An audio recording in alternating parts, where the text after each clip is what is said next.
With this technique, you can create a textile design for your background, which really gives you a lot of different directions you can take things.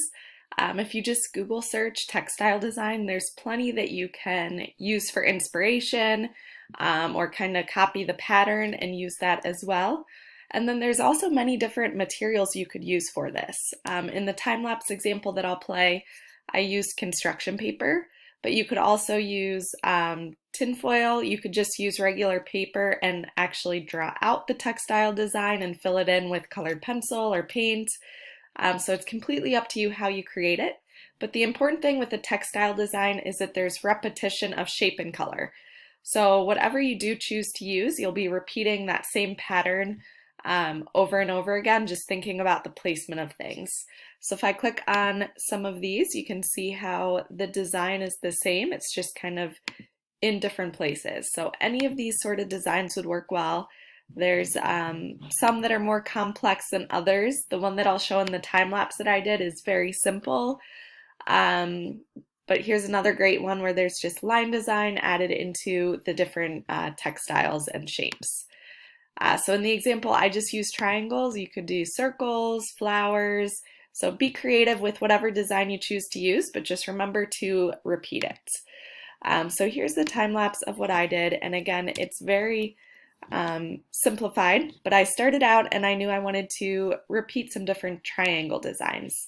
So I'm just using a piece of paper as my edge or ruler, and I'm creating a design that I can then cut out and then just continuously trace.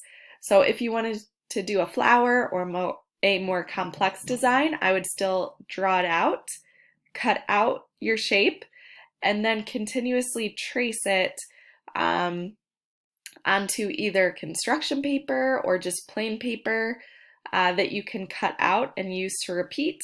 Or if you're not going to cut things out and you're just going to draw directly onto your paper, I would still cut out your flower or cut out your shape and then just trace it like I'm doing here, but play around with the placement and think about how you want that repetition of your shape to look.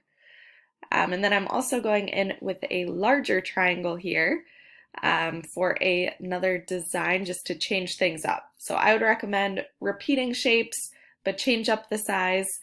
I'm also going to cut this one out so that I can then trace it and repeat the same size a few times. So I'm going to skip ahead here. So here I am tracing the larger triangle designs. And then once you have them cut out, think about the placement of things and how you want to arrange them for the background. So I'm going to repeat the big triangle and then the small triangle and just do every other, kind of make them fit in that space nicely. Once you have your shapes down, be creative with it. So if you have time, maybe on top of the triangles, you could do more detail, or you could go in with some different lines or design. And then I have my portrait cut out, and I'm going to be gluing it down on top of my textile design.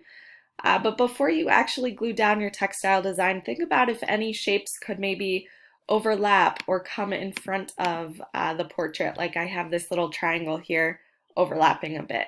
So be creative, come up with a design you can repeat, and then think about what you can do to take it further and add to it.